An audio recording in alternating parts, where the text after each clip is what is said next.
प्रभाग क्रमांक 2च्या काँग्रेस नगरसेविका आणि त्यांच्या पतीकडून करण्यात आलेले आरोप खोटे असल्याचा दावा शेख जाकीर, शेख सागीर, मोहसिन पठाण आणि जावेद शेख यांनी पत्रकार परिषद घेऊन केला आहे। प्रभाग क्रमांक 2मधील नगरसेविका आफिया नाज यांच्या मोमीन जातीच्या वैधता प्रमाणपत्रासंदर्भात गंभीर शंका उपस्थित झाल्या आहेत। या संदर्भात जिल्हा जात प्रमाणपत्र पडताळणी विभागाकडे तक्रार दाखल करण्यात आली असून संबंधित कागदपत्रांची चौकशी सुरू आहे। बदला घेण्याच्या आणि दबाव निर्माण करण्याच्या हेतूने दाखल करण्यात आल्याचा आरोप पत्रकार परिषदेत करण्यात आला। संपूर्ण प्रकरणाची निष्पक्ष चौकशी करून सत्य जनतेसमोर आणण्याची मागणी यावेळी करण्यात आली। पत्रकार परिषदेत शेख जाकीर, मोहसिन खान पठाण, सुखराम तुपेकर आणि शेख जावेद उपस्थित होते।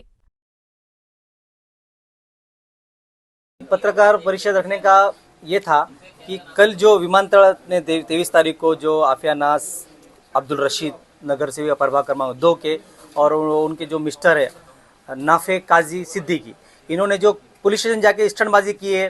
कुछ अल्पवयीन बच्चे हैं उनको नशा करवा के पुलिस स्टेशन के अंदर लाया गया, पुलिस स्टेशन के आवार में घेरा गया। जो पीआई साहब खाने के लिए खाना खाने घर पे गए, उनके जो कैबिन बंद रहता, बंद लाइटों में जाके बैठ गए, हमको पुलिस ने बिठा दी, लाइटा बंद कर दी, ऐसी कोई चीज़ हुई नहीं।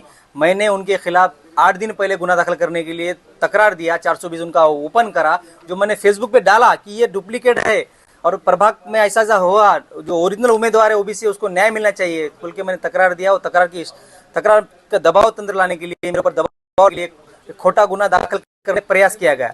लेकिन मैंने ऑलरेडी 4 दिन पहले गुना दाखिल किया था। अब पुलिस के अंदर आप वीडियो में देख सकते हैं कि वो काफी नाजी जो क्या नाजी है वो पीआई साहब के आंग पे जा रहा है। और कोई एक बंदा है उसको ऐसा वैसा, लेकिन वो जो गलत जो हरकतें हुई है कि थाने में जाना, थाने में खुद को सीसीटीवी फुटेज जो है उसको साक्षीदार हुआ है, फुटेज में अधिकारी साक्षीदार है, कर्मचारी साक्षीदार है कि इन्होंने गलत किया और इन पे पुलिस जल्द से जल्द एक्शन लेने वाली है।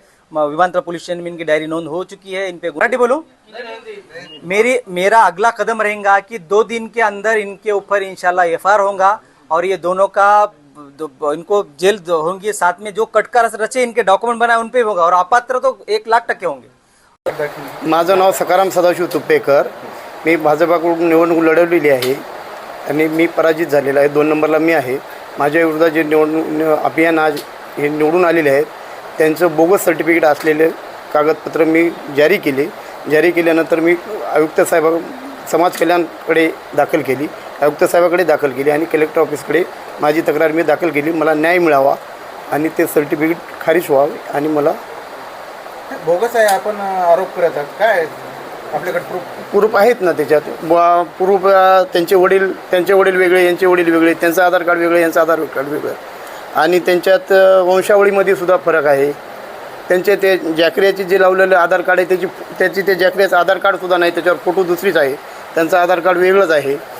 ते भरपूर आहेत त्याच्यात, तुम्हाला भेटून जाईल त्याचं काढायचं।